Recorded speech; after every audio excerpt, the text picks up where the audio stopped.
I am part owner in 4 different digital marketing agencies in the US right now. My goal in the next 3 years is to be involved with 10. I start every one of my agency partners out with profit first. It puts a glaring spotlight on the stuff you should not be spending money on. Tony, what's been the most expensive lesson that you've learned from building these digital agencies over the past decade? I want to say it's about $260,000 mistake.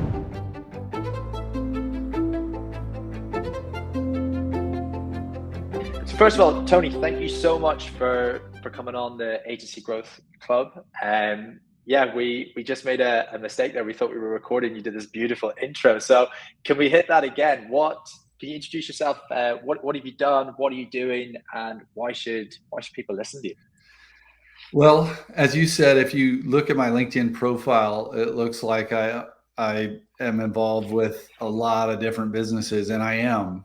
I am part owner in 4 different digital marketing agencies in the US right now.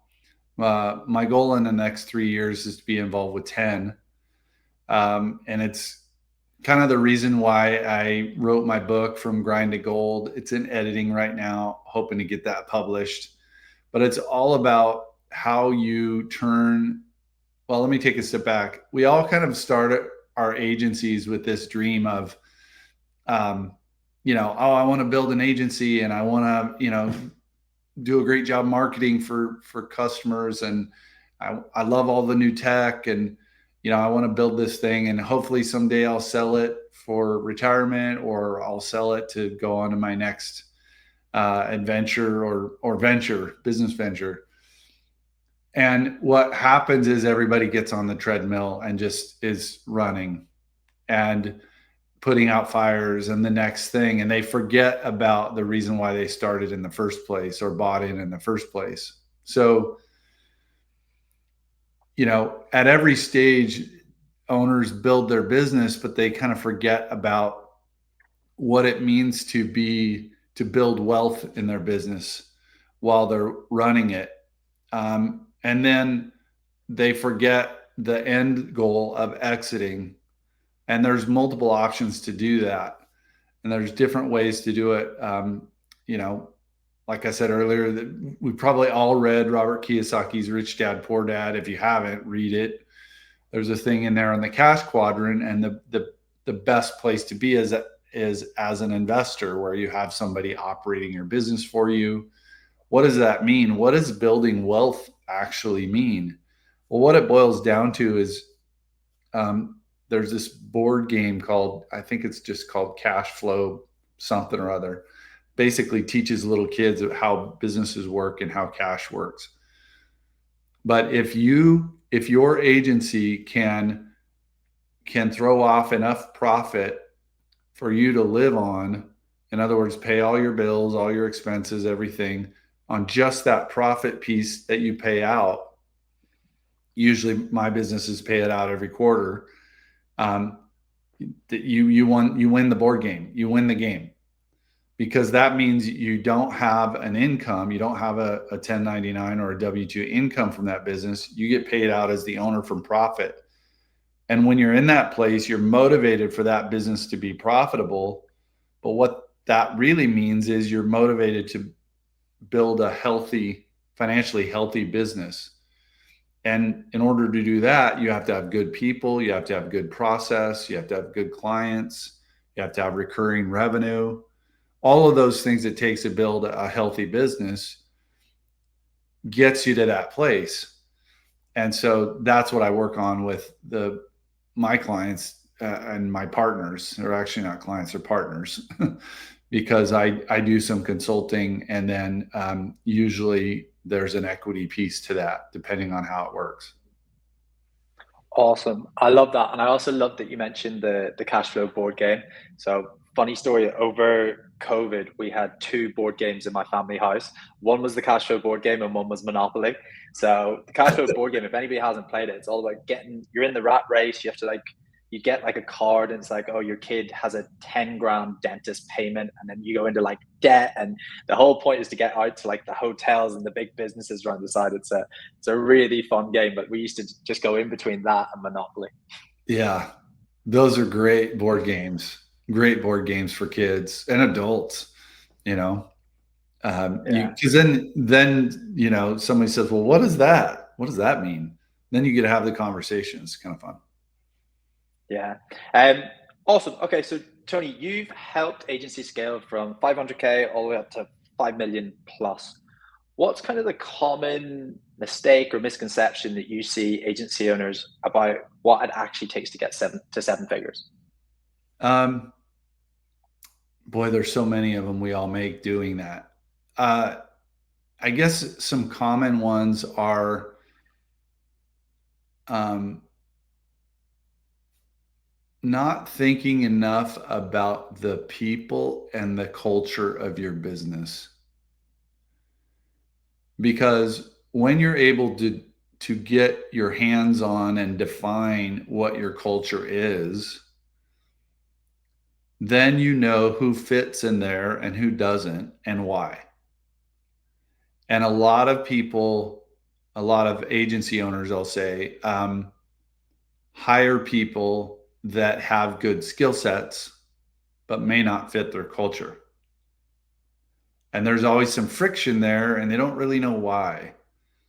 But once you get really clear on your culture, who you are, why you do what you do, why you help the people you help, how you describe it, what you believe in, and you're able to remind people that the behavior is that they exhibit represents the culture or doesn't fit the culture. I think people and owners and agencies in general at pre 1 million gloss over that. And I believe to get over the $1 million hump, you've got to define your culture because you have to define who is going to be good fit and who isn't. And what's funny is when you do it and you start noticing, oh, that person doesn't really fit our culture, and it becomes clear. Also, it could be when you define culture, it should flow into your marketing and your messaging, which then attracts or repels certain clients. So I think culture is the not getting clear on culture is the biggest mistake pre 1 million.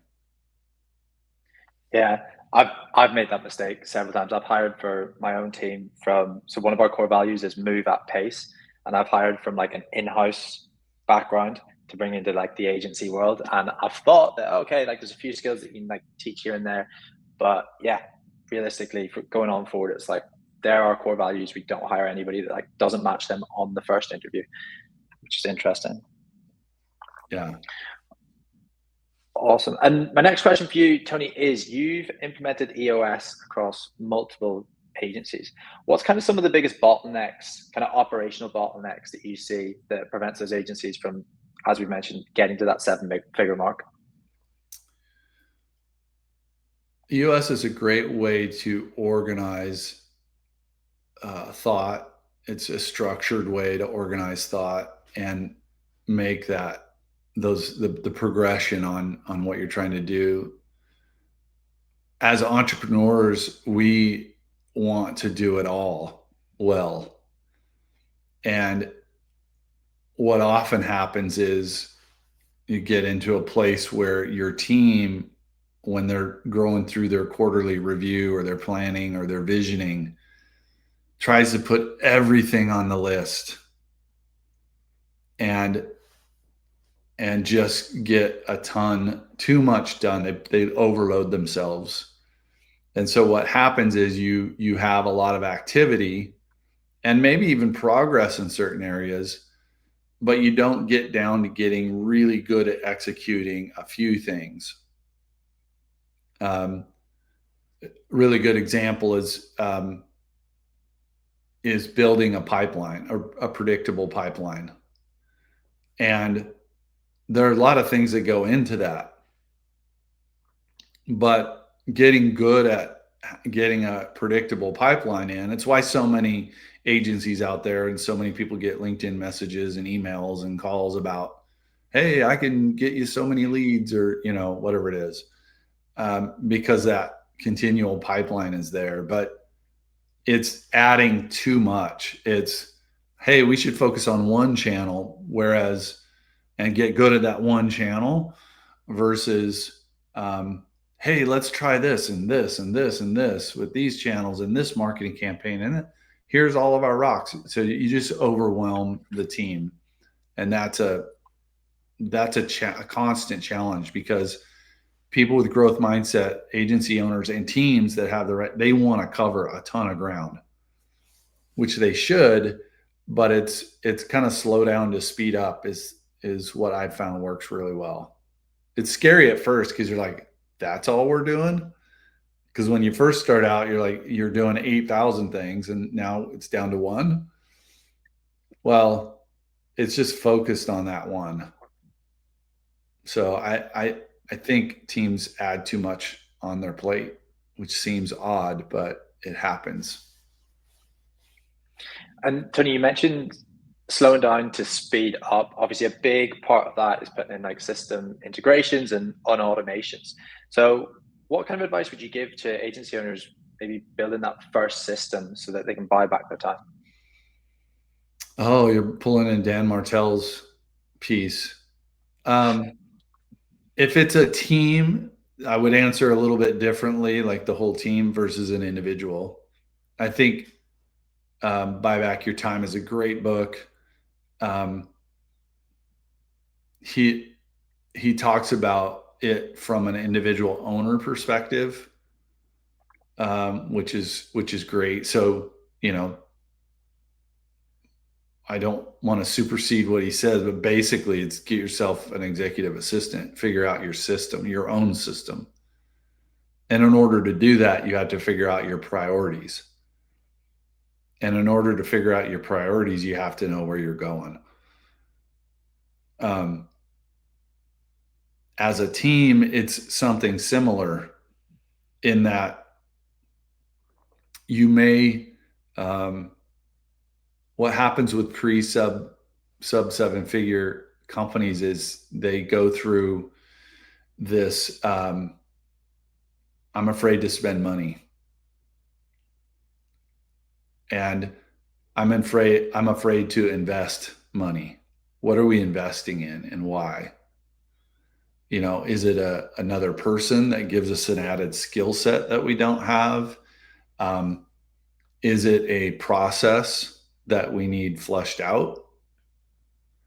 And really, if you think about it, the systems are threefold. They're get in new business, onboard and serve that business, and manage a healthy company and tell everybody about it. So when you get activity and success with bringing in new business, it puts pressure on the next system, which is onboarding and delivering. When that does well, it puts pressure back on sales to close more business, but it also puts pressure on marketing to get more case studies and tell more people about it, get more reviews, build out a referral program. So it's kind of a secular thing that goes. So it depends on what's being pressed on right now. If you've got sales down and closing and your production team is like going, slow down, and they're not delivering quality, you can't tell your sales team to stop. So you have to upgrade. So it's like, how do you upgrade? And it's this constant, what do we focus on next? And after you've done it for a few years, you get in rhythm of, all right, we're about ready to upgrade our sales and marketing, which means we're going to need to get in new, account strategists because we're getting more clients. How do you transfer account strategists? So it all kind of fits together. I don't know if that helps answer your question. But when you're thinking about it, understand the game you're playing, and that'll guide you to where to go next. Quick pause. If you're getting value from this conversation about scaling agencies and hiring top talent, I want to share something that might help you. Are you struggling to find A players for your digital marketing agency? We've got you covered. For SEO experts who turn rankings into revenue, head to SEOforhire.co. For paid media specialists who boost your bottom line, check out paidmediajobs.com. And if you're looking for foot rubs, you're definitely in the wrong podcast. All right, let's jump back into the episode. Perfect. And let's touch on cash flow. So Tony, you're involved with 4 agencies. The goal is 10 agencies. Obviously, cash flow can be quite brutal in the agency world. So what kind of advice would you give to agency owners on cash flow? Well, I start every one of my agency partners out with Profit First.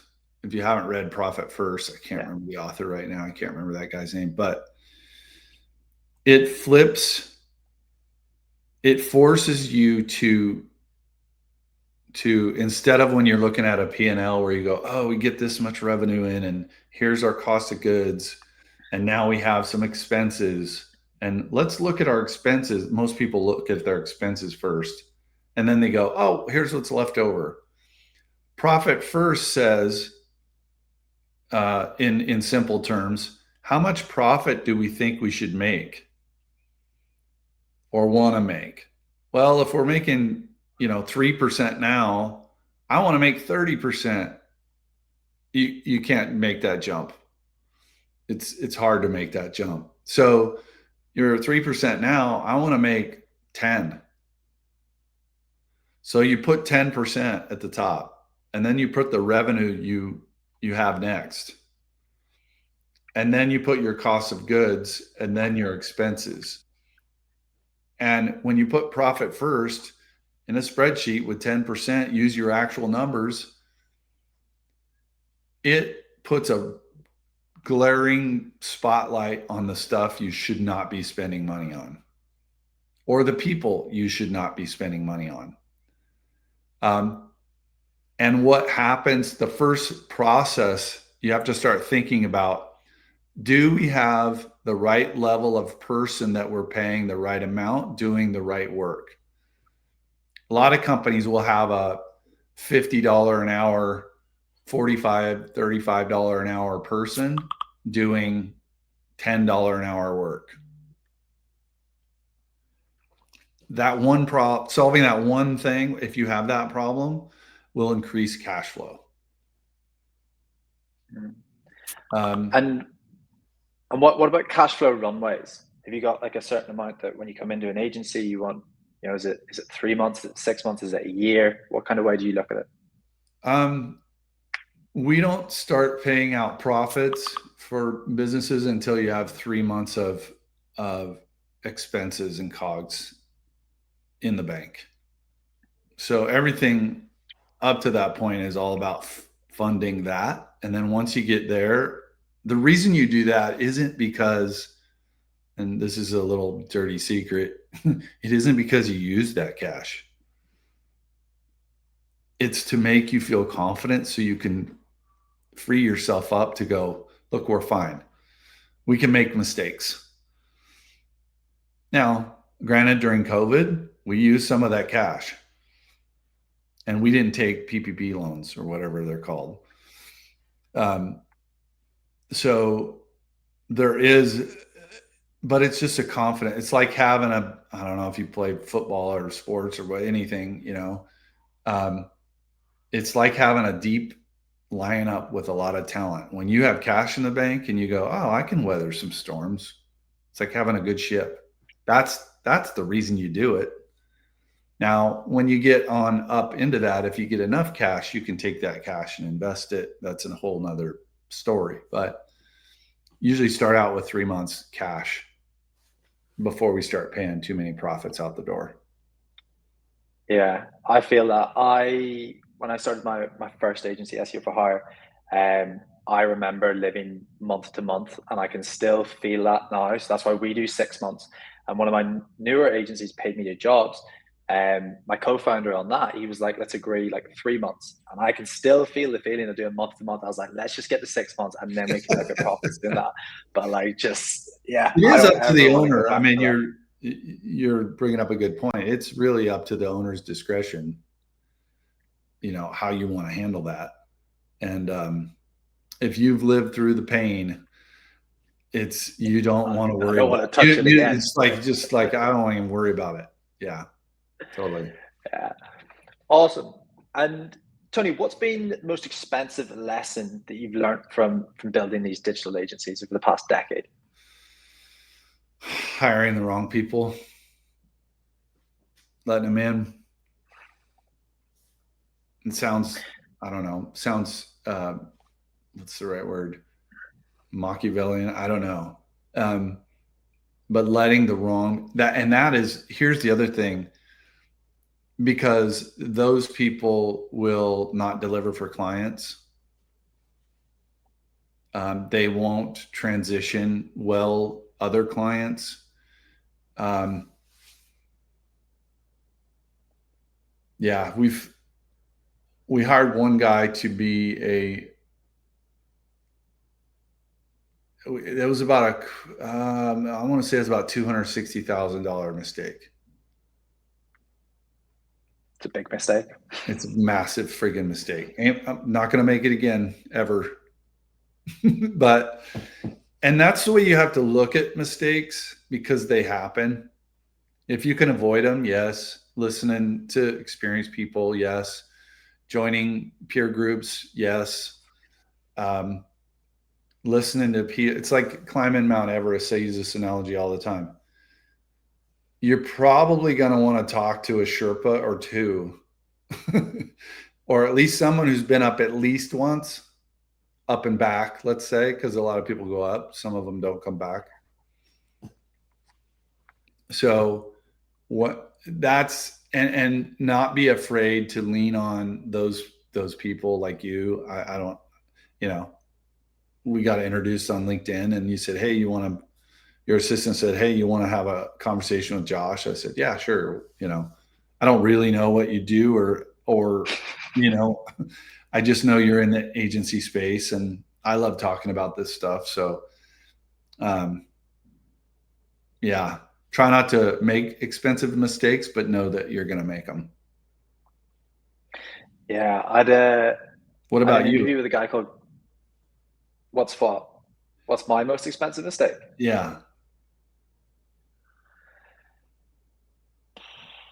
I think my most expensive, we're doing a switcheroo now. I think my most expensive mistake, honestly, is what we just kind of covered on cash flow, was getting too cocky once things started moving in a positive direction. I was like, okay, we can spend this on, we hosted a big event in the UK. We flew people over from the US for it.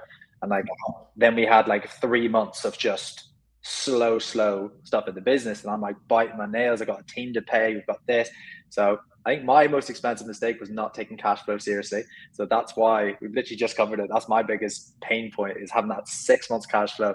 Don't ever have to worry about it again. Hopefully we're continuing to grow and add to that. But that's probably my most expensive mistake. Interesting. Yeah, it's because it feels good when you get money coming in. Yeah, and then you think that's the base. Especially when I started, I was 23. So 23-year-old thinking, oh, the money's coming in. This is the standard. We're only going to grow from there. But that's just not the way it always goes. Yeah. Interesting. But what you mentioned there about the hiring mistake, I had a great interview with Kevin Gibbons. He's actually one of our clients. He owns a big SEO agency in London, and one of his hiring advice was to hire everybody as if you were to put them in front of your best client, which I thought was really, really good. That is a good way to look at it. That's a great way to look at it. Could they handle working for this client? Yeah.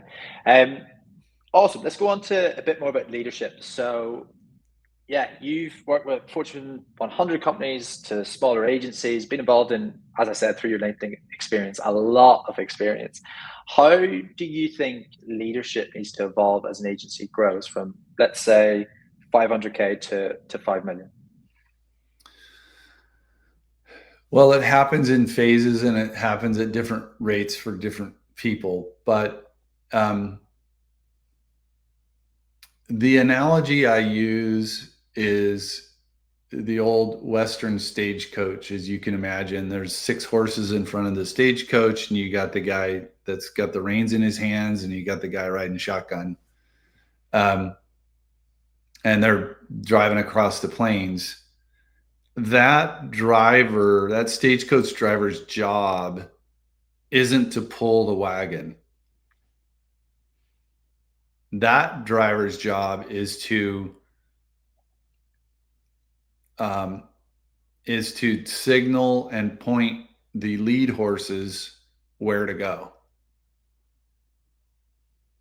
The lead horses' jobs are to pull and pull harder, slow down, and make that stagecoach have a smooth ride. The driver is the owner, and the lead horses are your leaders. Now, and I just said this to one of my agencies, we pay these people a lot of money to solve the problems that we identify.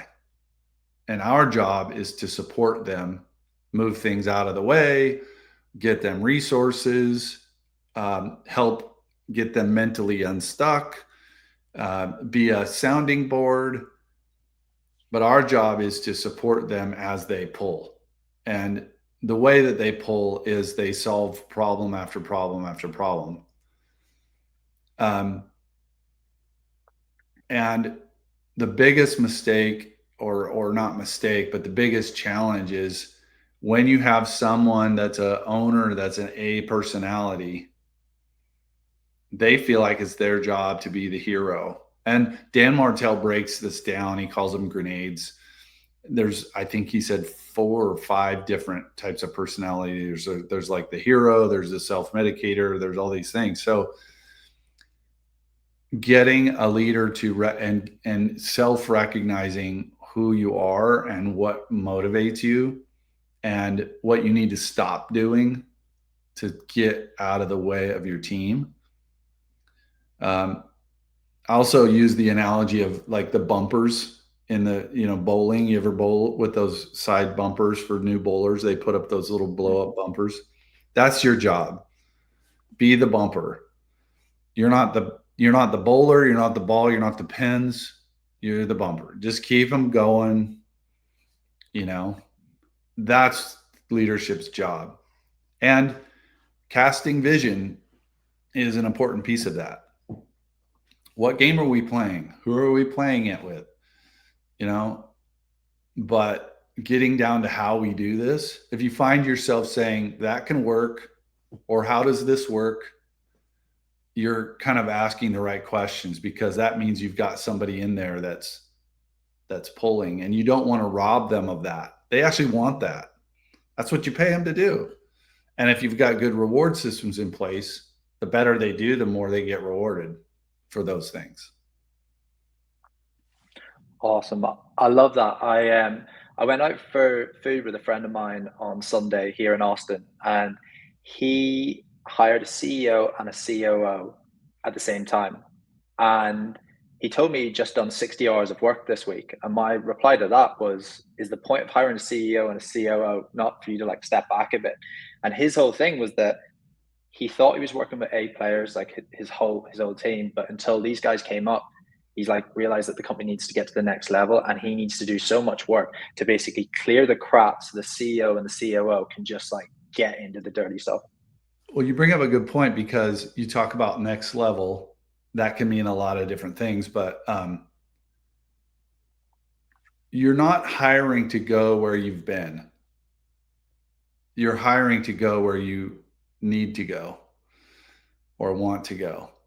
And so those people, that's the other thing that happens as your business all your culture levels up.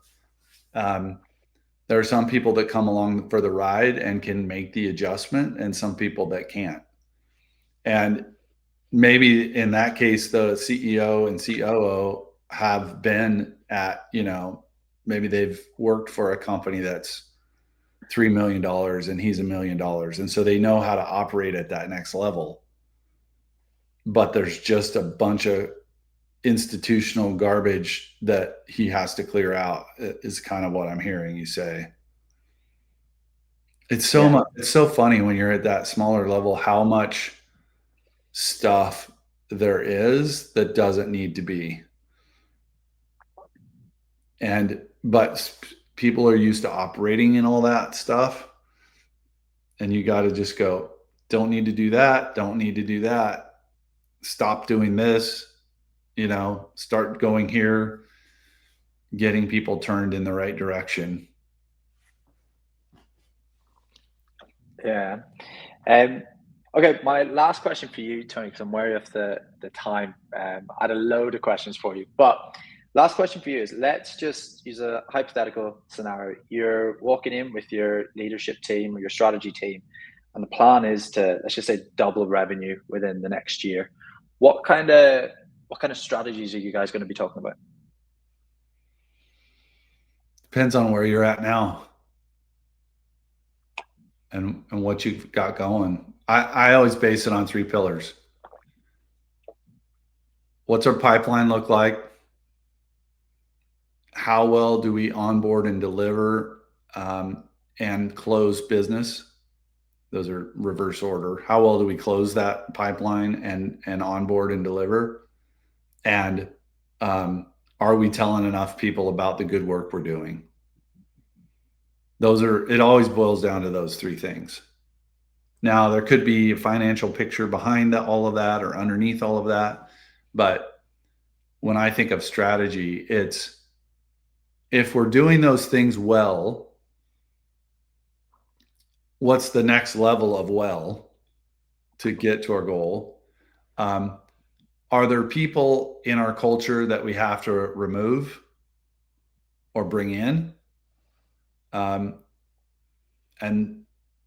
And do we have clear goals? That's how the lens I look at every business. And that could be whether you're 500K or 5 million. And your strategies will be dictated based off of some of the answers you come up, what that picture looks like. So nothing specific, no secret bullet here. The answer is, it always depends. What do you got going on?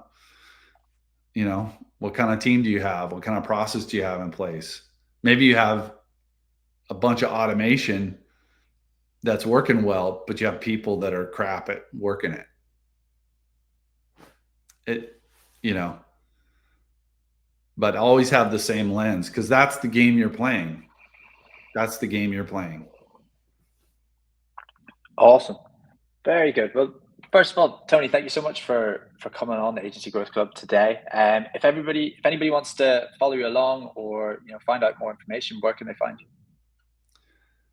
They can go to my website at consultinguponus.com. That's consultingaponus.com. Or they can text me 425-327-1296.